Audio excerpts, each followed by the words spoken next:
Écoutez, je voudrais, premièrement, m'adressant à l'opinion nationale et aux Congolais, les rassurer sur le fait que le gouvernement prend très au sérieux la situation. Depuis environ 2 semaines, en effet, le peuple et l'opinion ont pu constater quelques difficultés au niveau des stations d'essence qui se traduisent par des queues, par des files d'attente. Je voudrais vous informer que dès cet instant, nous avons mis en place un comité de crise. Ce comité de crise est composé de tous les acteurs nationaux, c'est-à-dire le cabinet du ministre, la Direction générale des hydrocarbures, l'Agence de régulation de l'aval pétrolier et bien sûr la SNPC. Ce comité de crise se réunit de façon régulière et nous pensions qu'en 15 jours, nous pouvions résorber la situation de crise, c'est-à-dire qu'il n'y ait plus de file d'attente, que nous ayons un minimum de stock pour tous les produits et que nous ayons quelques jours d'autonomie. Malheureusement, cette situation n'est pas propre au Congo.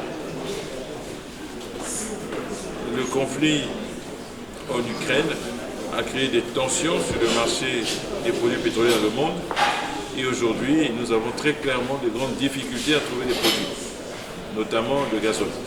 Il s'est raréfié à cause de l'embargo, de la menace d'embargo sur le pétrole russe.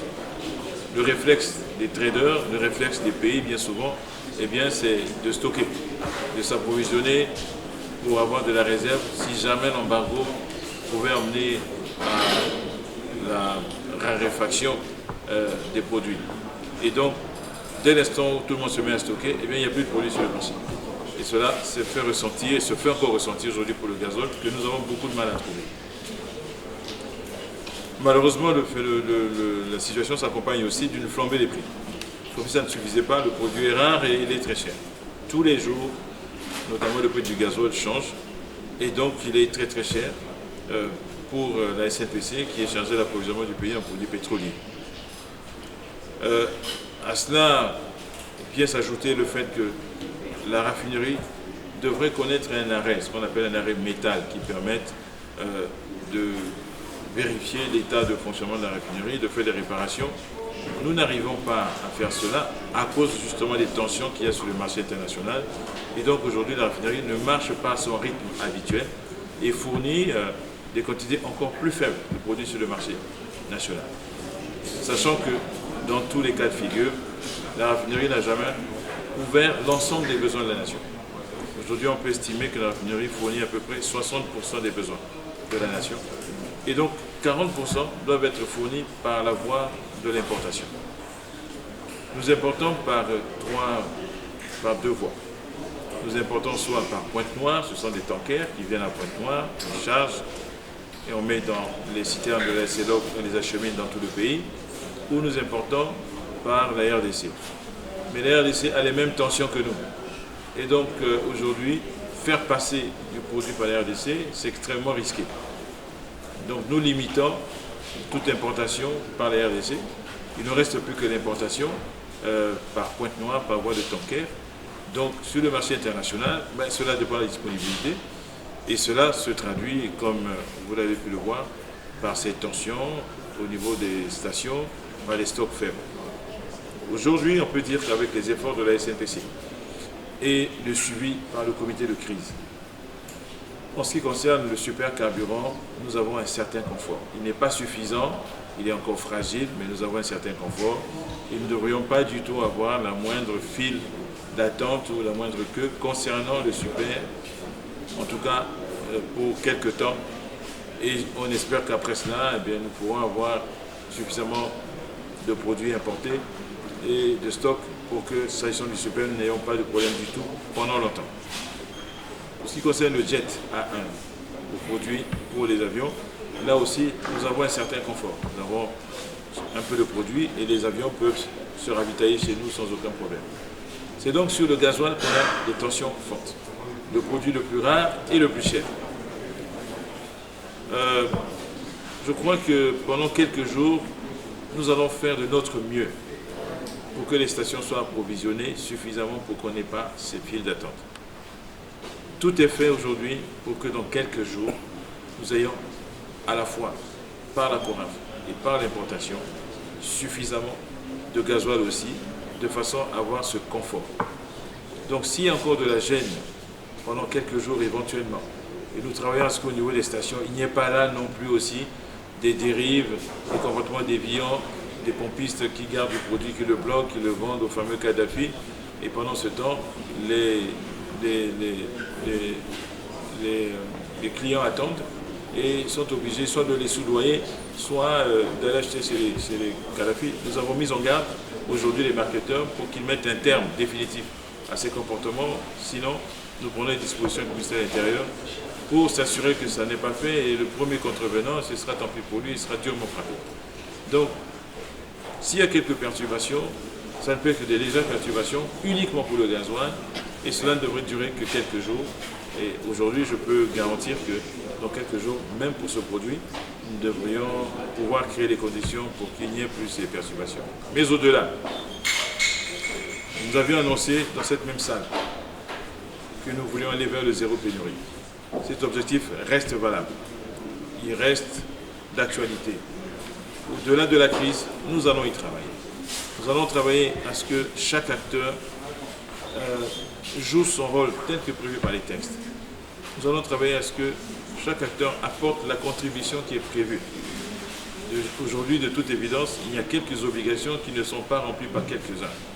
Nous allons comprendre pourquoi ces obligations ne sont pas remplies et créer les conditions pour qu'elles le soient.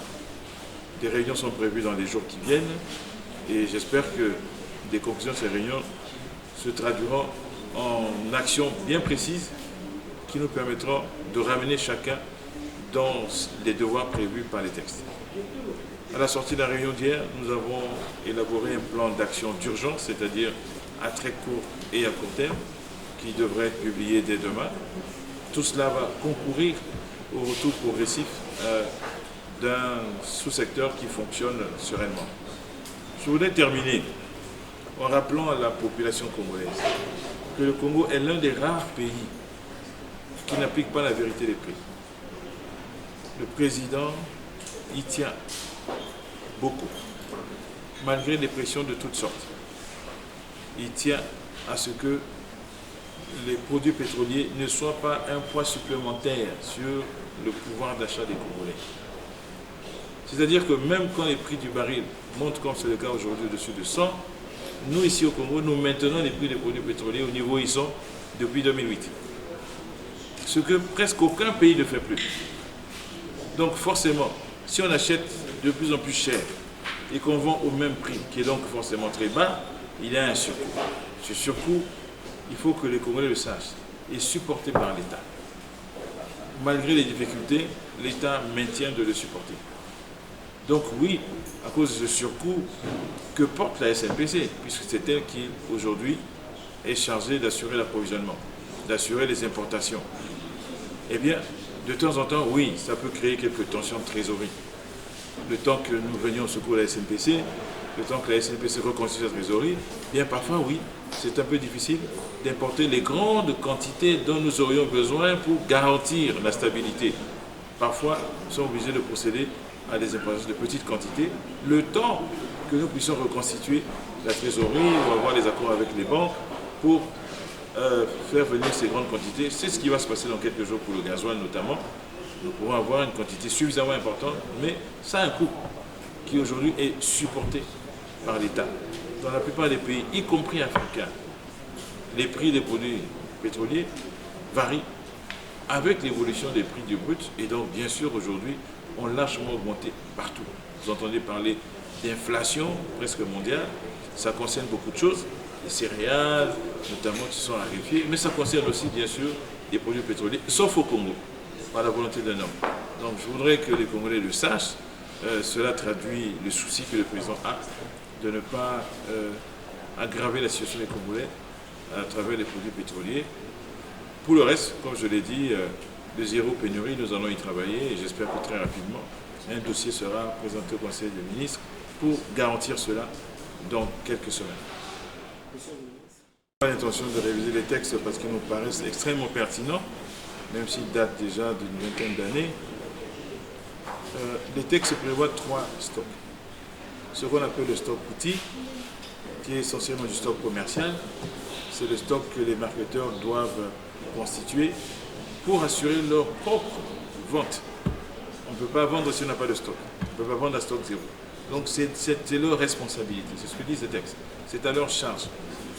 Les marketeurs doivent constituer ces 15 jours de stock dans les dépôts qui sont disponibles, les dépôts de la SLOG ou d'autres dépôts, de la raffinerie si c'est possible, ou leur propre dépôt ou ailleurs. Il y a un deuxième stock, c'est le stock de sécurité. Il y a un troisième stock, c'est le stock stratégique. Ces deux derniers sont de la responsabilité de l'État. Il doit les constituer. Qui peut le faire en accord ou en s'appuyant sur les marketeurs. Mais c'est la responsabilité de l'État. Aujourd'hui, nous avons dit aux marketeurs qu'il faut absolument qu'ils constituent les 15 jours de stock. Et bien entendu, vous l'avez dit, vous l'avez entendu, ils ont posé le problème de financement. Mais le financement de ce stock outil fait partie des éléments de marge prévus dans la structure de prix. La marge qui leur est garantie par nos textes, il y a une marge qui est garantie, il y a une marge pour le transport massif, il y a une marge pour le stockage et il y a une marge bien sûr pour les distributeurs. Ces marges-là doivent leur permettre de financer ces stocks. Ce n'est pas à l'État de le faire. Et si ça leur pose un problème, alors qu'ils viennent nous voir, nous expliquer pourquoi avec leur marge ils ne peuvent pas financer cela. Il est convenu qu'ils nous fournissent un dossier, on attend ce dossier, mais de notre point de vue, c'est à eux de financer la constitution de ces stocks avec les marges qu'autorise la structure de prix actuelle. Constitué par les marketeurs, c'est 15 jours de consommation nationale. Ça veut dire que même si nous n'avons pas d'importation, même si la coiffe ne fonctionne pas, pendant 15 jours, on a assez de produits. Donc pour nous, c'est primordial. Et ça n'est pas constitué. Et donc, nous avons dit aux marketeurs, il faut absolument que ce stock soit constitué. Absolument. C'est une obligation qui est inhérente à l'agrément qu'ils ont reçu. C'est une obligation qui est dans la loi, qui est dans les décrets, qui est dans tous les textes. Pour notre part, en ce qui concerne les stocks de sécurité et stratégique, ce dossier est à l'étude. Nous l'avons confié notamment à la SNPC, qui travaille sur ce dossier en collaboration avec le ministère. Et nous allons faire en sorte qu'il aboutisse rapidement pour que nous puissions disposer aussi de stocks de sécurité et de stocks stratégiques. D'après nos textes, l'ensemble de ces trois stocks devrait représenter 2 mois de consommation nationale. Si nous avions 2 mois de consommation nationale, nous n'aurions jamais pénurie, sauf à être inopérant, inefficace, incompétent pendant 2 mois, ce qui paraît étonnant. C'est-à-dire pas de CORAF, pas d'importation. Mais si déjà nous pouvions, dans une étape intermédiaire, arriver à 1 mois de consommation nationale, constitué par le stock outil 15 jours et 15 jours de stocks de sécurité et stratégique, je crois qu'avec 1 mois déjà, nous aurions fait un pas important. Et puis ensuite, travailler pour arriver à ces 2 mois, pourquoi pas au-delà, parce que ces 2 mois, c'est un minimum.